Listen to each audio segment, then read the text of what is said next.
On a September evening in The Hague, a police car burns. Stones fly through the air. Water cannons blast crowds. Over 30 people arrested. This isn't a scene from some distant conflict zone. This is the Netherlands in 2025.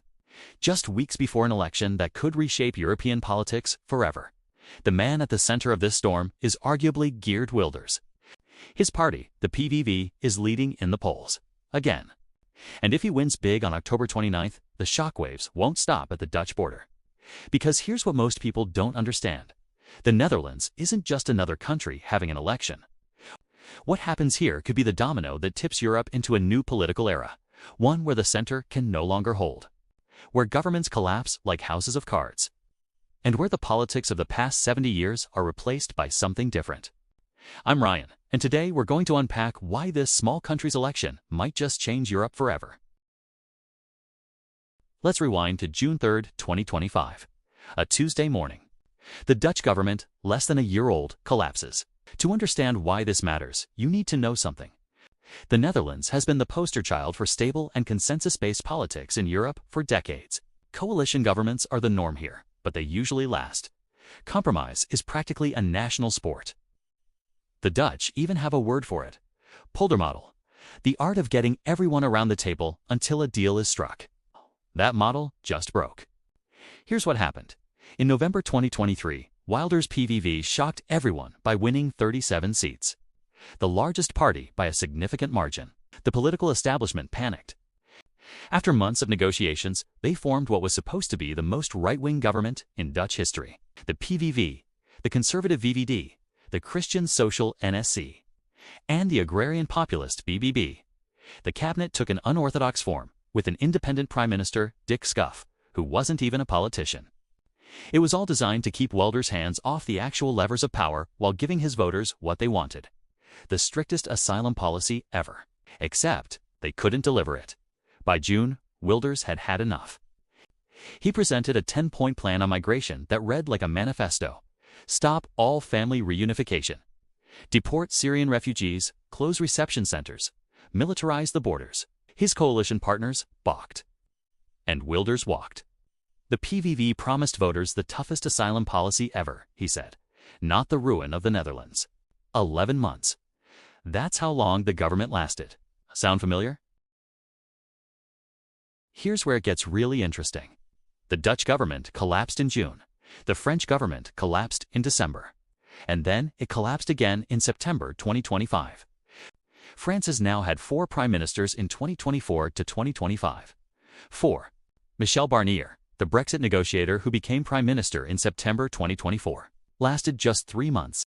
The far-right National Rally and the far-left New Popular Front, who agree on absolutely nothing else, joined forces to bring him down.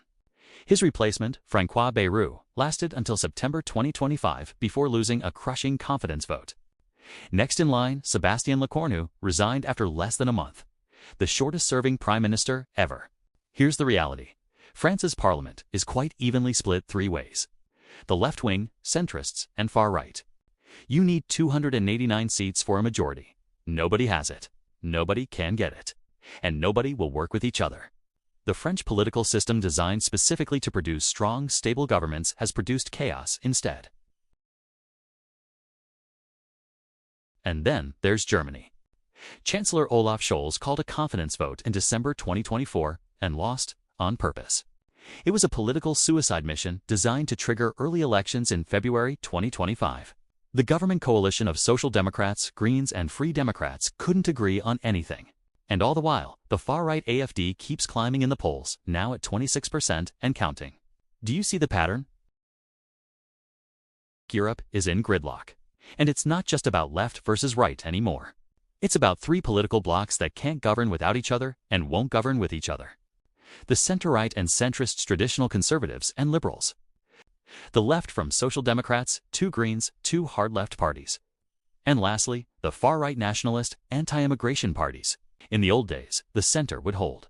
Center-right and center-left would form grand coalitions. Everyone would complain, but governments would form and budgets would pass. Not anymore. Between 2012 and 2022, the average government lifespan in EU countries dropped from 2.93 years to 2.56 years. Governments are becoming temporary, unstable, weak. Now, you might be asking, what's driving all this? And the answer that politicians keep giving is migration. It's no coincidence that the Dutch government fell over asylum policy, or that Geert Wilders made protesting asylum centers the centerpiece of his campaign, literally showing up at local demonstrations in Helmond and Zavala to encourage municipalities to defy national law. Migration seems to have become the lightning rod for other things that are going on: housing shortages, healthcare waiting times, stagnant wages, economic insecurity. This has real consequences. Those September protests in The Hague. Over 1,500 people showed up, some in black balaclavas carrying symbols associated with the far right. A police car set on fire. A vandalized political party office. Police had to use tear gas and water cannons. Wilders strongly condemned the protesters' actions. However, he himself posted an AI-generated image in August showing two faces side by side: a young blonde woman labeled PVV, and an angry-looking older woman in a hijab labeled PVDA Labour Party. The caption: "The choice is yours on 29/10." Over 2,500 discrimination complaints were filed. This is the temperature of Dutch politics right now. So what happens on October 29th? Latest polls show the PVV at around 26 seats, down from the 37 they won in 2023, but still the largest party. The left party GroenLinks PVDA alliance is close behind with 23 seats, along with center-left party D66 at 22 seats. The Christian Democrats have surged to 20 seats. The VVD has collapsed to just 16. But here's the problem: multiple parties, including the VVD, D66 and GroenLinks PVDA, have said they will not form a government with the PVV. Wilders says he's willing to try a minority government. The VVD and GroenLinks PVD say they'd rather not govern with each other, but haven't ruled it out completely. In other words, we could be looking at months of coalition negotiations that lead nowhere. Another short-lived government that collapses at the first crisis. What does that mean for Europe? How does the EU make decisions on Ukraine when half its major states are in political crisis? How does it respond to Trump's return to the White House when its own house isn't in order? How does it compete with China economically when it can't agree on basic fiscal policy? Now, concluding, on Wednesday, October 29th, Dutch voters will make a choice. But they're not just choosing their next government. They're choosing what kind of political system they want to have. One where the center can still hold and compromises can still be struck. Or one where three blocs face off in permanent deadlock. The Netherlands was supposed to be different. Stable, boring, predictable. Not anymore. Thanks for watching.